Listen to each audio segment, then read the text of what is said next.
Olá, vamos iniciar aqui um estudo sobre a palavra vinho ou sobre o vinho na Bíblia. Afinal, mito ou verdade? O que a Bíblia realmente ensina sobre a questão do vinho? O que será que a Bíblia ensina sobre isso? Primeiramente, eu quero me apresentar, quero apresentar o canal MBA, é o canal Momento Bíblia Anotada. Se inscreva, curta o vídeo, compartilhe, comente.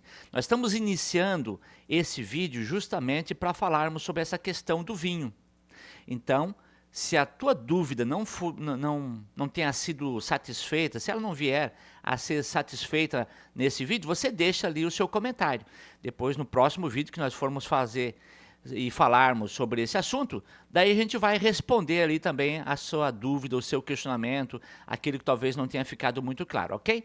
Muito bem, eu percebo que alguns vídeos as pessoas às vezes podem querer se basear na questão da autoridade, então eu quero começar também me apresentando. Já apresentei o canal MBA, Momento Bíblia Anotada. Meu nome é Vanderlei Ricken. Quem que sou eu? Eu sou técnico em Química, tenho formação em licenciatura de Biologia, de Geografia, em Ciência da Religião, tenho mestrado em... Sou formado em biblioteconomia, trabalhei vários anos, quase 20 anos em biblioteca. Tenho mestrado em teologia, estou fazendo doutorado em teologia, tenho pós-graduação também na área da biblioteconomia. Então, assim, eu tenho alguma formação, mas isso não é uma carteirada nem nada assim. O objetivo é mostrar que às vezes a pessoa valoriza outros, mas não, vamos levar ali os argumentos que tem que ser avaliados, não a formação necessariamente da pessoa, ok? É claro que, principalmente a minha formação na área de química, mesmo sendo um curso técnico, ajuda bastante. Eu já fiz bebidas e outras coisas, em casa mesmo, como muitas pessoas também têm feito. A questão do vinho, por exemplo, é um desses exemplos. É muito fácil, assim, relativamente fácil, você fazer vinho em casa. Principalmente se você não tiver preocupação nenhuma com a questão do controle da fermentação. Mas mesmo que você pense, não, eu quero fazer o suco de uva. Muita gente consegue fazer em casa sem grandes tecnologias, tá ok? Muito bem, então vamos começar pensando da seguinte forma. Quando a gente fala a palavra vinho na Bíblia, tem um grupo de pessoas que entende que é tudo uma mesma coisa. Então a gente vai analisar daqui a pouco, existe ali algumas diferenças. Então quando a pessoa já parte daquele ponto assim, achando que é tudo a mesma coisa, já vai ser uma questão problemática, porque ela não está analisando as palavras no original, e nem mesmo, e muito menos o contexto, né? O próprio contexto vai falar, vai mostrar que não é a mesma coisa. Mas enfim, quando a gente analisa, por exemplo, a palavra pena, no português, a palavra pena no português. No português, a palavra pena pode ser um monte de coisa. Pode ser a pena de galinha, pode ser a pena ali que está com dó, está com, né, pena. Pode ser a pena ali de, não, a pena inspirada, né, a caneta, né? O escritor ali utilizou uma pena. Pode ser no sentido de punição também, ele vai ficar lá tantos anos preso, essa é a pena dele. Então, se no português, uma palavra simples como a palavra pena, ela pode ter vários sentidos totalmente diferentes. A mesma coisa a gente encontra na Bíblia. Talvez, na realidade, encontra até mais, porque o vocabulário bíblico ele é bem menor do que o vocabulário que nós temos hoje em dia no português. Então, quando você vai para o hebraico, por exemplo, né, você vê ali a quantidade de palavras que tem ali, em torno ali de 6.000 palavras, e você olha para nós ali, para o português, em torno de 400.000 palavras. Quer dizer, é uma diferença gritante, né? E mesmo assim, mesmo o português tendo muito mais palavras, mesmo assim nós temos palavras como a pena, né, que pode ser muitas outras coisas. Então, muitas palavras na Bíblia podem ter vários sentidos. A palavra inferno, por exemplo, tem vários sentidos, mas tudo quando é traduzido para o português, especialmente, né, que é a nossa língua, aí acaba ficando tudo com uma palavra só, como se fosse tudo a mesma coisa. Então vinho, alguns acham que vinho é a palavra, que tudo é a mesma coisa, tudo é alcoólico, tudo é a mesma coisa. Sendo que no próprio português a gente já vê que tem uma variedade de vinhos, né? Então, por exemplo, uma coisa você vê ali o espumante leve. Você achar que o espumante leve, o vinho espumante leve, é a mesma coisa que o vinho fortificado, o licoroso? Não é a mesma coisa. Existem muitas diferenças. Então você pega o espumante leve, ele tem ali em torno ali de, a faixa assim, né? De 5 a 8,5% de álcool. É um vinho mais leve. A pessoa que fala, vamos tomar moderado. O que é moderado para você? Moderado é uma tacinha. Ok, uma tacinha de qual? Do espumante leve ou do fortificado licoroso? Então, assim, tem diferenças. O espumante leve, como eu falei, é de 5 a 8,5%. O frisante já é de 10 a 12,5%. O branco leve, de 10 a 12,5% também. O branco encorpado, de 12,5% até 14,5%. O rosé fica ali de 11 até 13,5%. O tinto leve fica de 11 a 13,5%. O tinto encorpado, cada vez vai ficando mais concentrado ali a quantidade de álcool, né? O tinto encorpado, por exemplo, ele é de 13,5% até 15% ali de álcool, teor alcoólico, né? O tinto alto teor, né? Já tem esse nome, tinto alto teor, já é mais alto, né? É de 15% ali a 16%. O fortificado licoroso, esse ali já é de 15% a 22% de álcool, né? Então, quando até vai se trabalhar ali a questão do álcool, tudo depende ali, quanto ao teor alcoólico, tudo depende de, por exemplo, o açúcar da uva. Se você pega uma uva bastante doce, aquele vinho ele vai ter um potencial maior de ser alcoólico, né? O clima da região, isso vai fazer diferença. O processo de fermentação, isso também vai fazer diferença. Então, pode-se adicionar mais açúcar, você pega lá uma quantidade de uva e você faz ali uma análise e você percebe que ele não tem tanto açúcar assim, então você pode adicionar o açúcar. Você pode adicionar o álcool também, quando você quer, porque conforme ele vai perdendo o açúcar vai se transformando, sendo transformado em álcool. É uma reação. Então, quanto mais alcoólico, mais ruim, assim, menos gostoso ele vai estar. A não ser que, quando ele ainda estiver doce, você adicionar álcool, porque o álcool vai matar ali as bactérias da própria fermentação. Por isso que também o vinho ele era bastante utilizado justamente para ajudar na purificação da água. Então ele era comumente misturado. Então quando você fala no uso do vinho, você às vezes está imaginando você na sua casa, abre uma garrafa e toma um vinho e tal, né? Não era essa a forma que as pessoas utilizavam nos tempos bíblicos. Então, muitas vezes eles iriam dividir essa ali em 3 partes. Tem relatos de até dividir em 20 partes. Uma parte de vinho e 19 de água, 1 para 19. Até nessa proporção. E às vezes eles pegavam ainda um copo ali, né? Todo mundo estava comendo. E tinha um copo ali com vinho diluído. E cada um ia comendo e ia molhando ali. Quer dizer, se você também fizesse esse tipo de uso, mesmo sendo alcoólico, não haveria tanto problema. Agora, o que as pessoas muitas vezes querem é pegar esse tipo de situação assim que está ali falando e querer aplicar para a realidade dela hoje, né? Independente do vinho. Falou vinho, então eu vou usar aqui o licoroso aqui que está tudo beleza. Eu ainda vou adicionar mais um pouco de álcool, né? Então, aqueles vinhos que são utilizados ali em restaurantes normais, assim, como sobremesa, normalmente são mais adocicados, justamente porque foi adicionado ali o álcool, né? Para que o processo de fermentação ele parasse ou diminuísse, né? Então, se já era uma uva mais doce, ele vai permanecer mais doce. Quando a uva não é tão doce e eles querem fazer alcoólico, então eles adicionam açúcar para que possa haver a fermentação.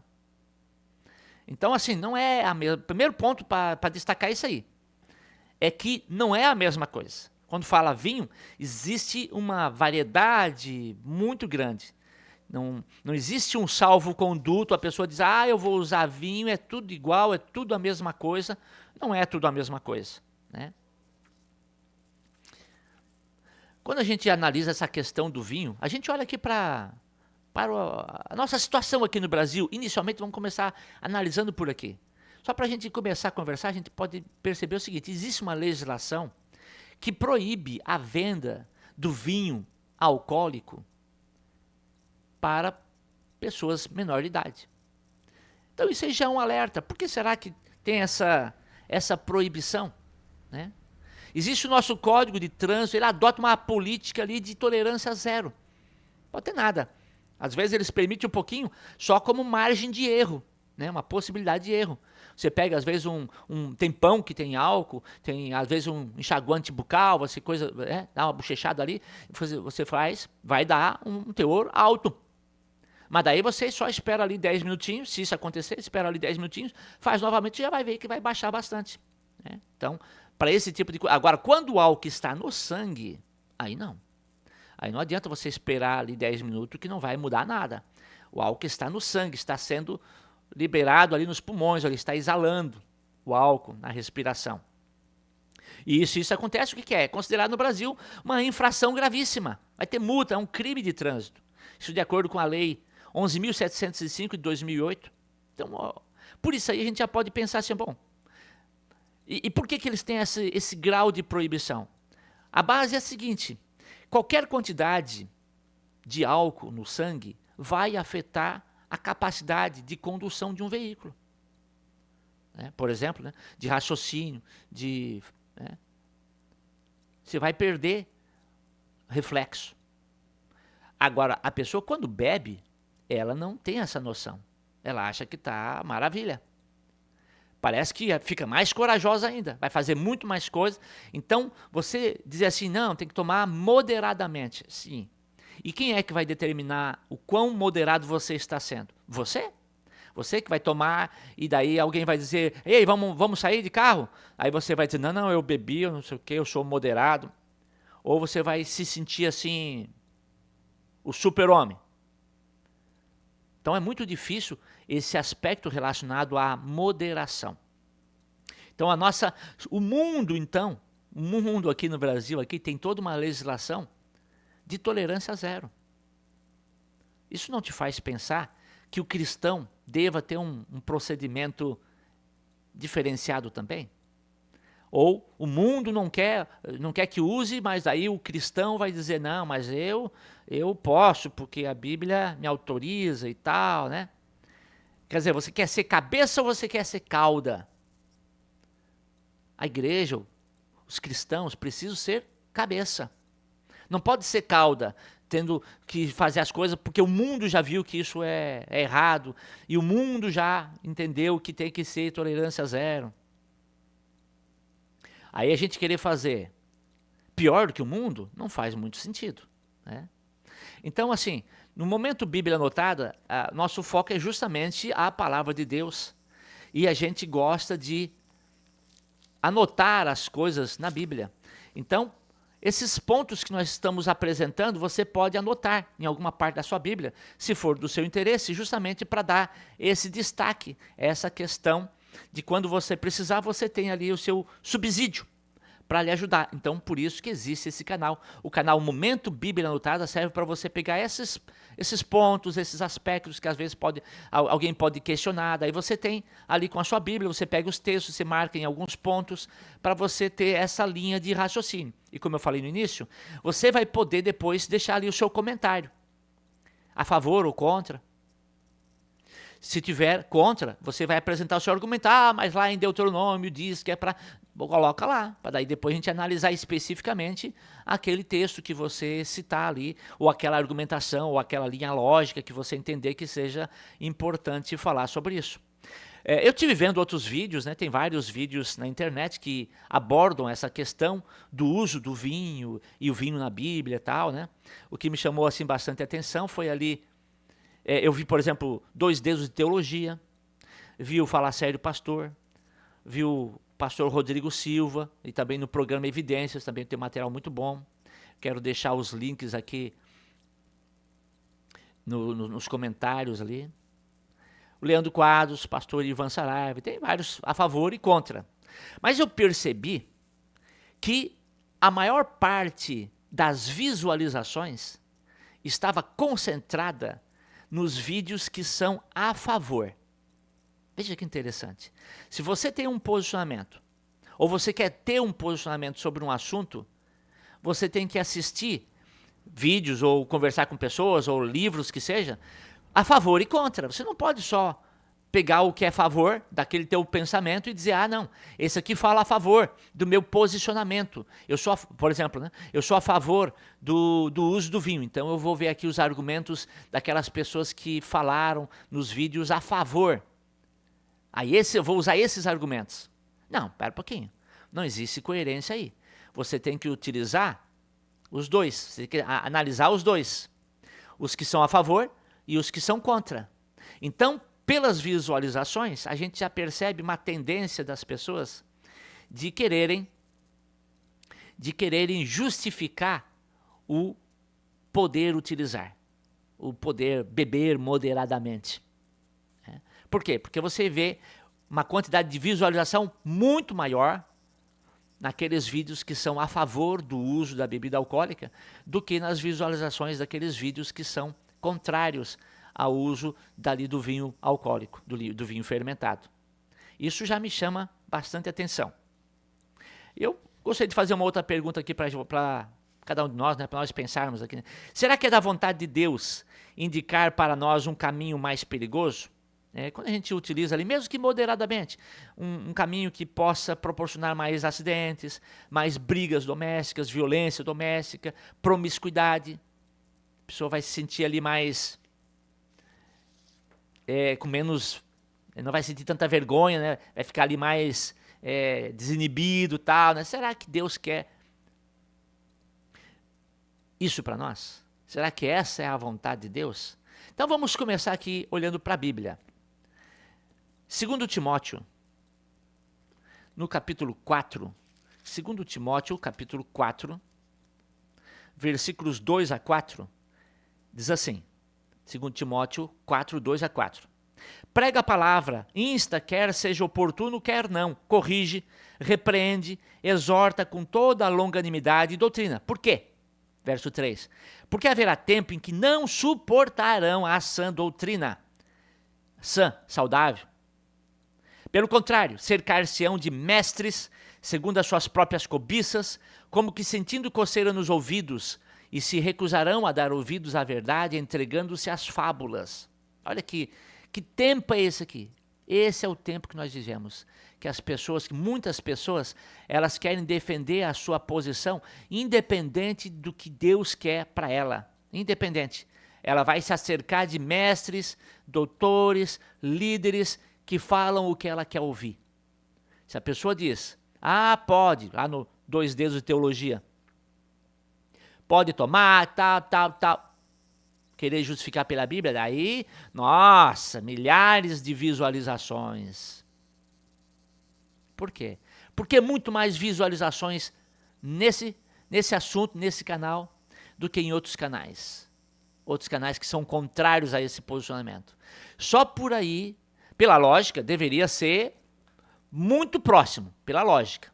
Porque se a pessoa realmente ela estivesse interessada em saber qual é a verdade, qual é a vontade de Deus, qual é a sã doutrina sobre esse assunto, ele ia assistir alguns falando a favor e outros falando contra.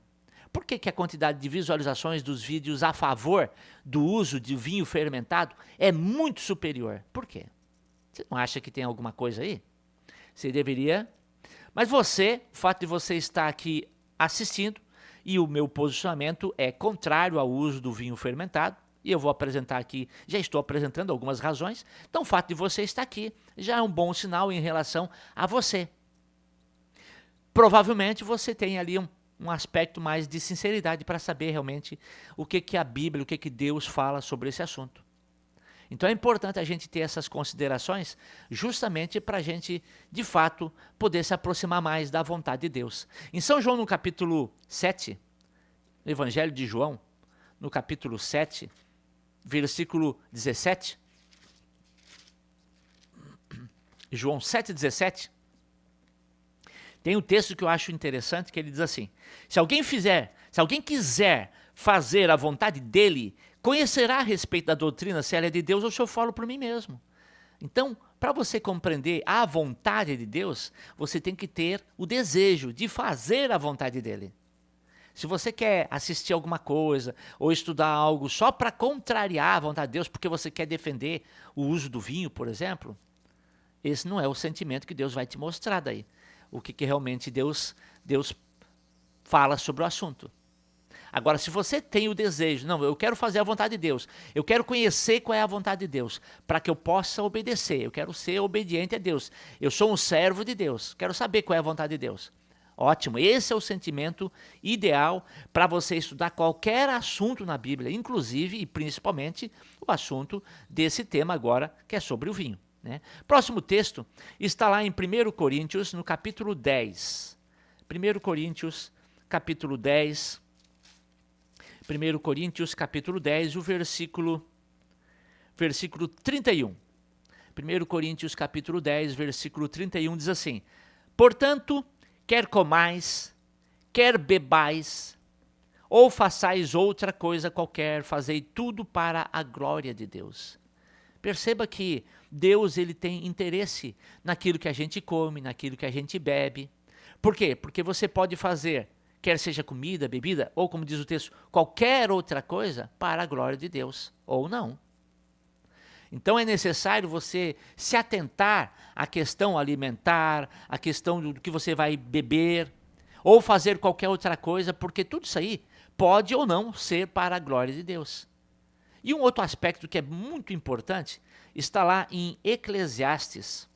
Aliás, Provérbios capítulo 4. Provérbios capítulo 4. Provérbios capítulo 4, versículo 18. Provérbios capítulo 4, versículo 18, que diz assim: mas a vereda dos justos é como a luz da aurora, que vai brilhando mais e mais até ser dia perfeito. A vereda do justo é como a luz da aurora. Existem coisas que Deus vai revelando com o passar do tempo. Isso você pode ver, daqui a pouco eu vou falar um pouco mais sobre isso, mas você pode olhar na Bíblia a questão da escravidão, a questão da poligamia, a questão do uso do vinho. Existe uma série de assuntos que você vai vendo um desenvolvimento, como a luz da aurora. E a gente precisa ir crescendo nessas questões. Eu não posso querer voltar à prática da escravidão, porque Moisés aqui está regulamentando aqui e tal. Então tá permitindo. Então vamos. Não é isso. Existe um desenvolvimento e a gente tem que seguir esse desenvolvimento. Por isso que eu voltei ali, né? Hoje o mundo, aqui no Brasil, por exemplo, né? O mundo está mostrando que tolerância zero para a bebida. Não tem nada ali de bom que não seja superado pelos aspectos negativos. Ah, mas tem um negocinho aqui que faz bem. E os aspectos negativos superam e muito. Ah, mas é porque antigamente eles não tinham essa tecnologia para fazer. Isso aí é o argumento que eu também posso utilizar para dizer que hoje a gente não pode utilizar. Por quê? Porque naquele tempo, apesar de que tinha, mas enfim, mas vamos supor que eles não tivessem nenhuma tecnologia, nenhuma possibilidade, nenhum conhecimento de fazer o vinho sem ser alcoólico. Vamos supor, vamos partir desse ponto aí. Mas hoje nós temos.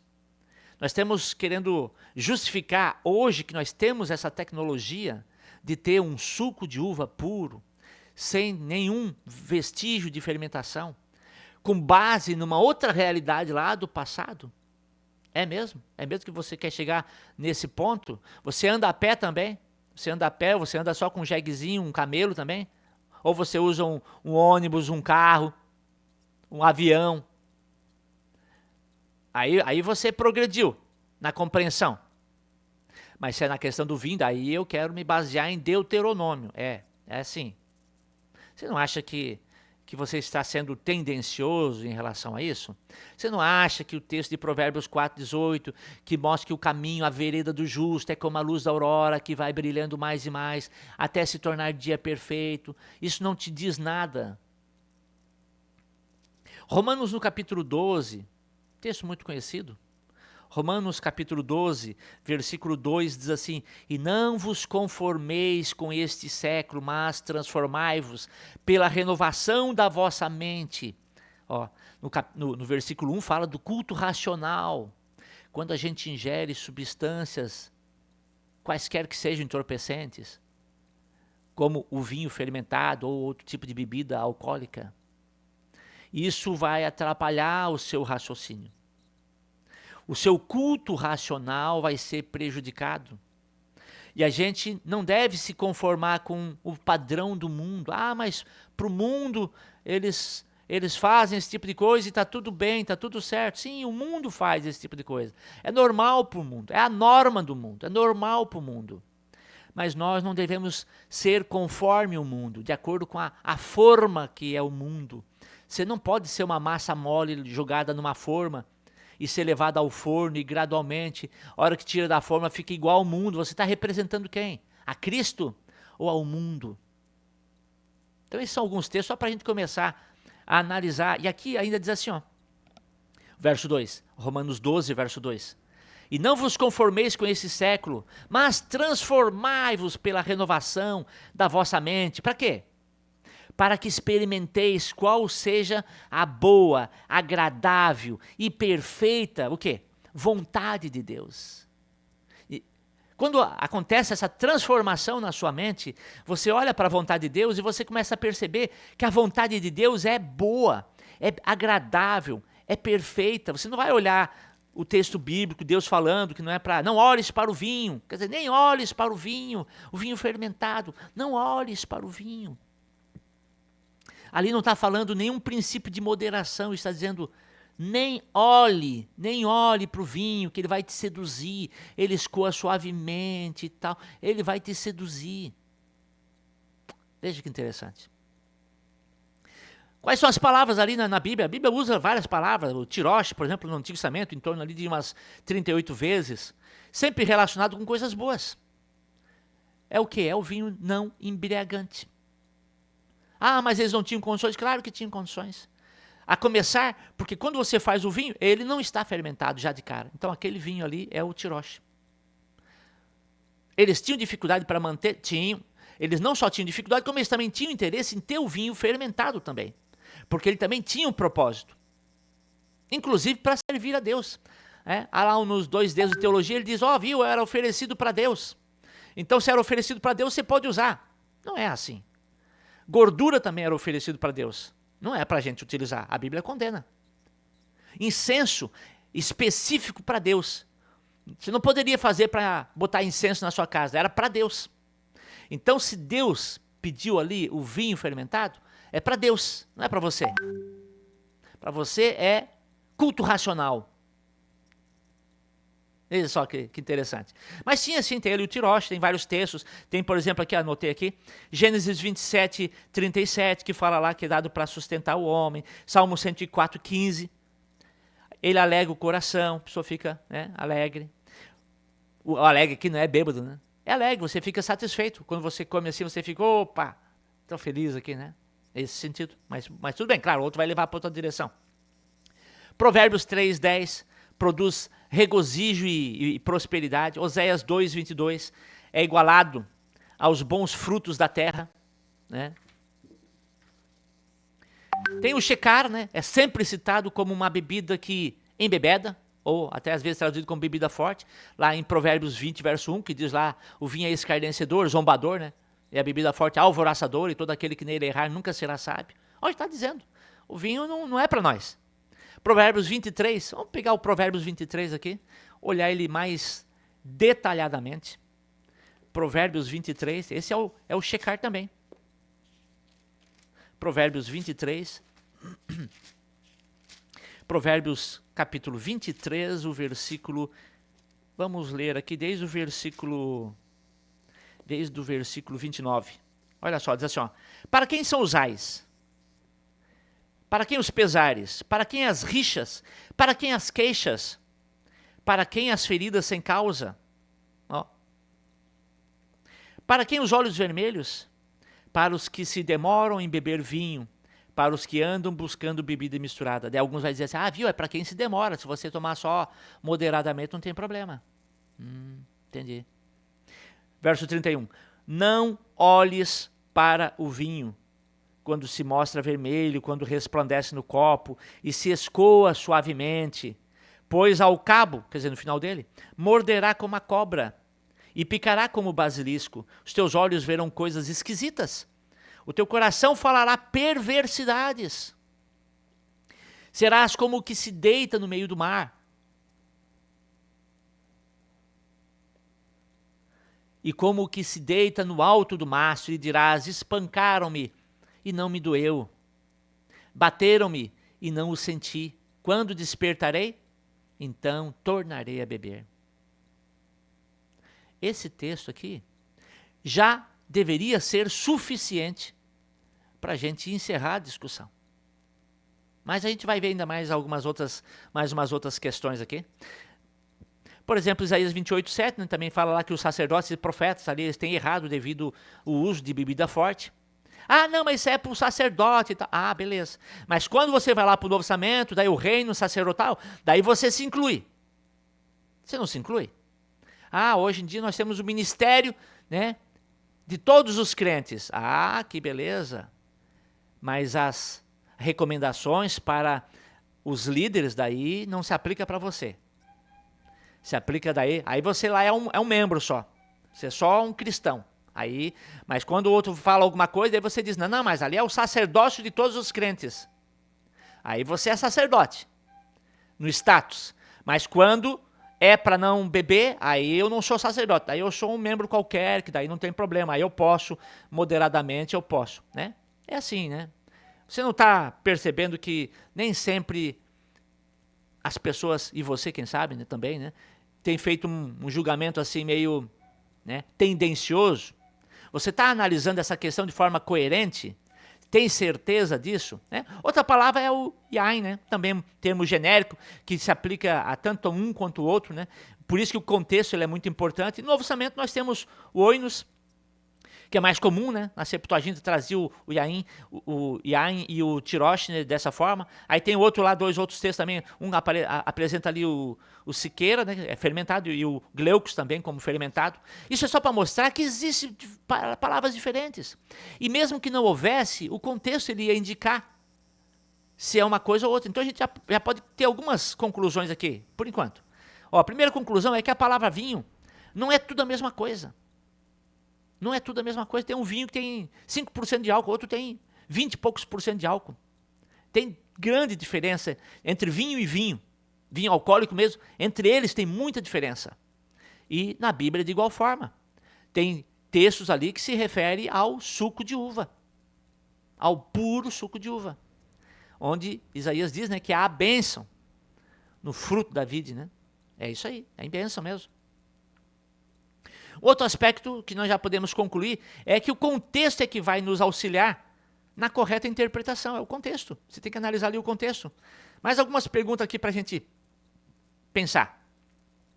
Se os hebreus dos tempos bíblicos tivessem o conhecimento e a tecnologia que temos hoje para fazer suco de uva sem álcool, será que eles utilizariam essa tecnologia ou eles iriam continuar utilizando e fazendo uso eventualmente ali até mesmo do vinho fermentado? Suco de uva seria visto como melhor, mais sofisticado ou como pior? Será que eles iriam fazer questão de fazer algo fermentado? Hoje tem carro, tem trânsito. Naquele tempo era jumento, era a pé. Hoje a complicação é maior, os perigos são maiores, né? Até na questão ali de ter ali um pouco de perturbação por causa do álcool, né? Então são contextos diferentes. Quando muda ali a circunstância, muda também a recomendação. Ok? Pergunta, que às vezes a pessoa acha que o vinho faz bem para a saúde? O vinho alcoólico? Um tempo atrás o pessoal dizia que não, que tal, que tinha ali os flavonoides, não sei o que, tal. O médico recomenda uma tacinha depois do almoço. Ninguém recomenda mais. Hoje ninguém mais recomenda. Ninguém sério recomenda mais uma tacinha de vinho. Ninguém mais. Ah, porque o corpo precisa de álcool. É? Precisa? Então toma o suco de uva, que ele vai fermentar no estômago e vai produzir um pouquinho de álcool ali que o corpo precisa. Ok? Então, de fato, o suco de uva, ele tem ali, ele garante os flavonoides que faz bem para o corpo. 1 Coríntios, no capítulo 3. 1 Coríntios, no capítulo 3. Ah, mas tu está usando o texto que não está falando de vinho. Acha um texto que diga assim, ó, que fumar maconha não pode. que usar heroína não pode, que usar crack não pode. Cadê esse texto? Então eu vou usar, porque não tem um texto falando, é isso? É assim? Não. A Bíblia apresenta o princípio básico. 1 Coríntios, no capítulo 3, 1 Coríntios capítulo 3, versículos 16, 17, diz assim: não sabeis que sois santuário de Deus, e que o Espírito de Deus habita em vós? O Espírito Santo, o Espírito de Deus habita em você. Você é um templo. Se alguém destruir o santuário de Deus, Deus o destruirá, porque o santuário de Deus que sois vós é sagrado. O santuário de Deus que sois vós é sagrado. Olha só. E você, qualquer um de nós, Jesus lá no monte, no Sermão do Monte, ele começou a ampliar ali os mandamentos. Ele disse, olha, ouviste o que foi dito aos antigos, não adulterarás, eu porém vos digo, se olhar para a mulher com segunda intenção, você já está adulterando. Ouviste o que foi dito, né? Não matarás, mas se você já chamar o outro de raca, né, de louco, você já está matando. Ouviste, eu vos digo agora, ouviste o que foi dito aos antigos, não matarás. Se você ingere ou come alguma coisa que faz mal para o seu corpo, e você tem opções de coisas melhores, você não escolhe as coisas melhores, você escolhe as piores porque você não está nem aí, você está destruindo o seu corpo. Deus irá destruir você. Ah, mas Deus não vai me levar para o inferno por causa de um copinho de vinho. Você que está fazendo essa troca, você que está fazendo essa escolha. Compensa essa escolha? Não, não compensa. Mas você está amando aquilo ali acima de Deus. Paulo diz assim, né, que alguns têm ali o ventre como um Deus. É o Deus ventre, é a barriga, né? Isso em questão alimentar ou questão de bebidas. Quem é que está em primeiro lugar? É Deus ou é a sua vontade? Por isso que quando depende só da sua vontade, as pessoas pegam lá os líderes, os mestres para falar o que eles querem ouvir. Não estão muito preocupados com a verdade. Não, eles querem alguém para falar que pode ser lá os 2 dedos de teologia, dizer que pode, para ele ficar assim, agora pronto, agora eu estou satisfeito, agora eu posso tomar tranquilo, agora está tudo certo. Então assim, a gente pode ver na Bíblia, alguns textos bíblicos ali apresentam uma certa concessão ao uso do vinho fermentado. Existe ali uma certa concessão. Assim como a gente vê ali uma certa concessão também para a escravidão, assim, né, aquelas leis ali de proteção, né, na realidade, uma regulação, né, que havia. Também, de igual forma, a questão ali da poligamia. Então também tem ali uma certa concessão, o divórcio, Então, assim, é a luz da aurora. Deus está tirando as pessoas da escuridão total. Quando Deus chamou Abraão, Deus não passou todo uma coisa que hoje a gente pratica. Deus não passou tudo aquilo lá para Abraão. É um processo. Quando Deus tirou o povo do Egito, de igual forma, foi um processo gradual. Depois deu a lei, depois assim, tal. Um processo. É uma caminhada rumo à luz. Né? Por exemplo, até aquela parte que fala dos bispos lá, né? Que os bispos, os diáconos, que era para ter uma só mulher, né? Então os outros não tinha problema, podia ter várias. Percebe? Então assim, porque aqui é só o bispo, o diácono que tem que não deve tomar, não deve ser muito dado ao vinho. Pois é, em relação a ter mais de uma mulher também. Eles dizem, tem que ser um marido de uma só mulher. Então os outros, os membros comuns, esse aí não tinha problema, esse aí podia ter várias, então. É complicado, né? Quando a gente fala ali do uso com moderação, é complicado isso aí, porque esse aspecto da moderação é muito subjetivo. Muito subjetivo. Quanto é que é esse uso com moderação? Quanto é que é isso aí? As nossas leis dizem que o certo é 0. Provérbios 23, 29 até o 35, a Bíblia lá, ela não ensina moderação nesse texto, ela mostra a abstinência total.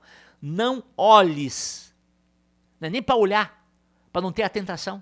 Então, viu que tem gente usando, igual como você de repente já usou cigarro, daqui a pouco você chega a ver que tem algum pessoal lá fumando, nem chega perto, aquilo vai te atrapalhar. Ah, mas lá nas bodas em Caná da Galileia, Jesus multiplicou o vinho.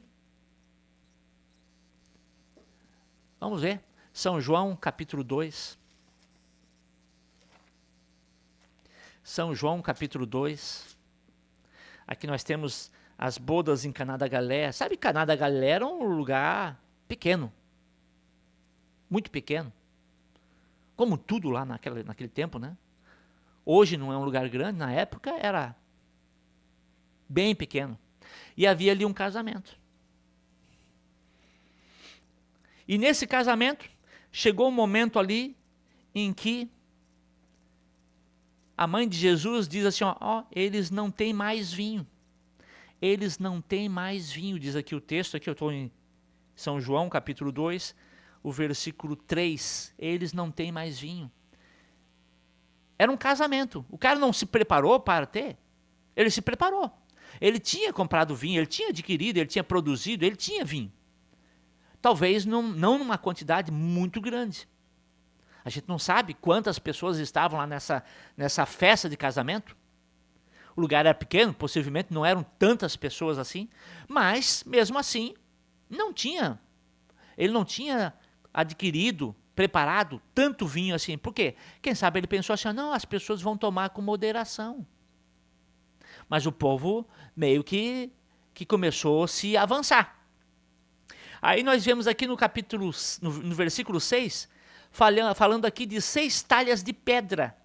6 talhas, 6 talhas de pedra. Essas talhas de pedra, como se fosse um vaso, só que era feito de pedra, ele já servia justamente para o pessoal usar essa água para lavar os pés, para fazer outras coisas. Era bastante água. Então ali poderia ter em torno ali de 120 litros cada talha. De acordo com o tamanho ali das metretas e tal, que pode chegar até uma certa variação, né? Mas pode chegar até 40 litros cada metreta. Quer dizer, poderia ter aqui em torno de 700 litros.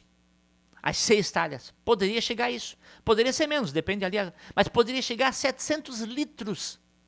700 litros de vinho.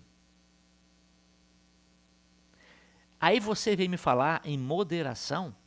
Se Jesus estivesse utilizando aqui um vinho alcoolizado, fermentado,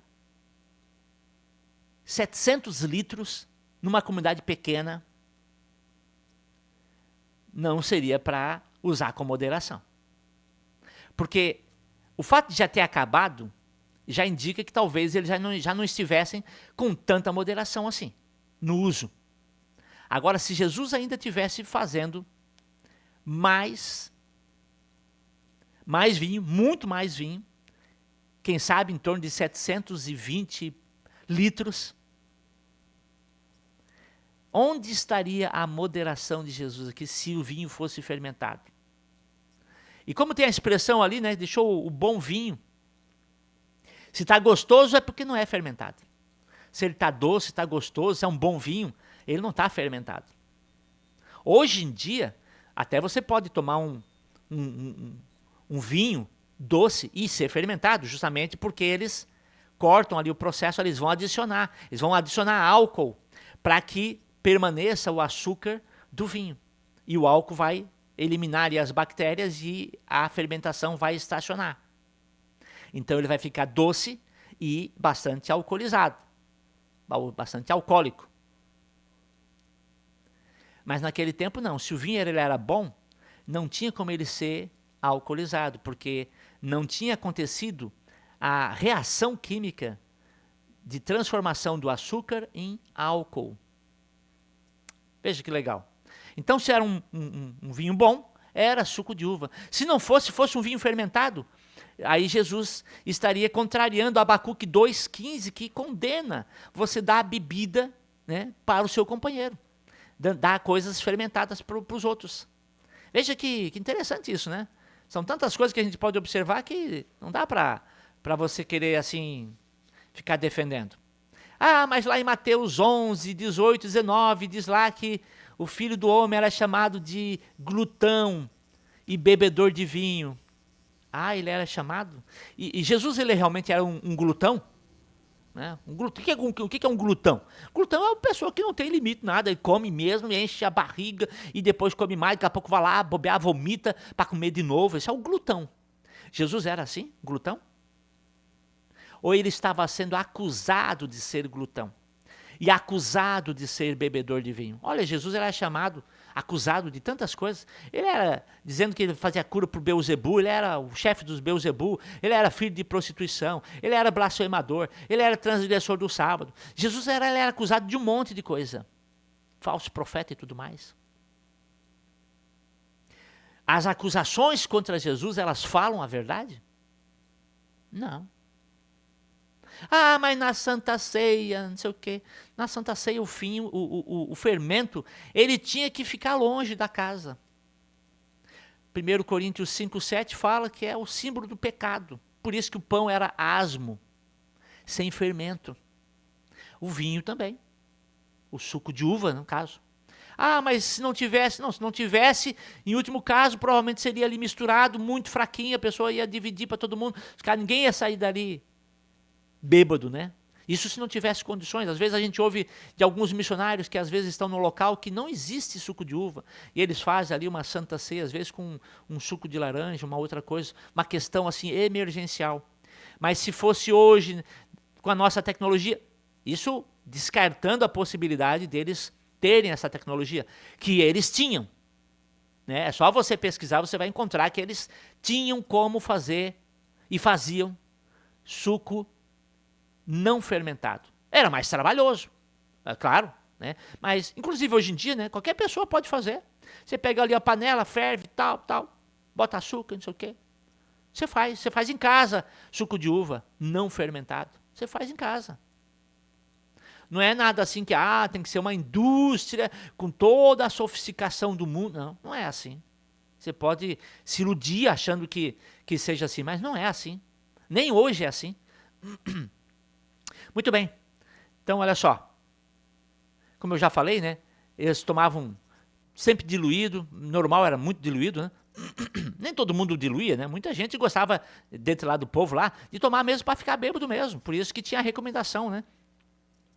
Contra a embriaguez e tudo mais, né? Por quê? Porque o povo se passava, o povo dizia, não, é só com moderação, não, eu tô tomando, mas é diluído, e não sei o que, daqui a pouco tava lá, bêbado. É a mesma coisa hoje em dia. Você ficar nesse discursinho de beber com moderação e não sei o que, não sei mais o que, isso aí é falcatrua, né? É só para dar um alívio ali na consciência, mas você está se enganando, você próprio, né? Então Deus sempre parte do conhecido para o desconhecido. Na questão da escravidão, na questão da poligamia, na questão do uso do vinho e etc. E eu vou encerrar aqui, para depois você faça depois aqui os comentários, deixe ali a sua dúvida, para daí eu poder ser mais assertivo na sua dúvida, no seu questionamento. Então deixe lá o seu comentário, e é tal texto, não sei o que e tal, para daí a gente comentar. Se não foi suficiente, tenta ser objetivo no que você for perguntar ali, para que a gente possa realmente comentar exatamente ali a sua dúvida.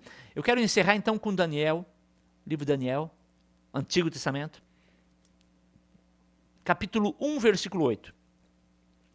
Diz assim, resolveu Daniel firmemente não contaminar-se com as finas iguarias do rei, nem com o vinho que ele bebia. Então pediu ao chefe dos eunucos que lhe permitisse não contaminar-se. Olha só, é necessário, cada um de nós tomarmos uma decisão no coração, nós decidirmos firmemente não se contaminar com as coisas do mundo, com o vinho do mundo, com as comidas do mundo. Nós somos um povo, nós cristãos, somos um povo diferenciado. Não podemos viver como o mundo vive. Não podemos querer justificar as coisas erradas com base na Bíblia. Não faz sentido isso. Que Deus te abençoe, que você possa estar aí curtindo o nosso vídeo, se inscrevendo no Momento Bíblia Anotada, MBA, Momento Bíblia Anotada. Meu nome é Vanderlei Ricken. Deixe o seu comentário, compartilhe esse vídeo. Vamos divulgar a verdade e não deixe de anotar essas informações na sua Bíblia. É um momento Bíblia anotada num tempo maior, com mais detalhes, mas não deixe de anotar. O objetivo é você ter essa informação aqui, ó, pertinho de você. Que Deus te abençoe.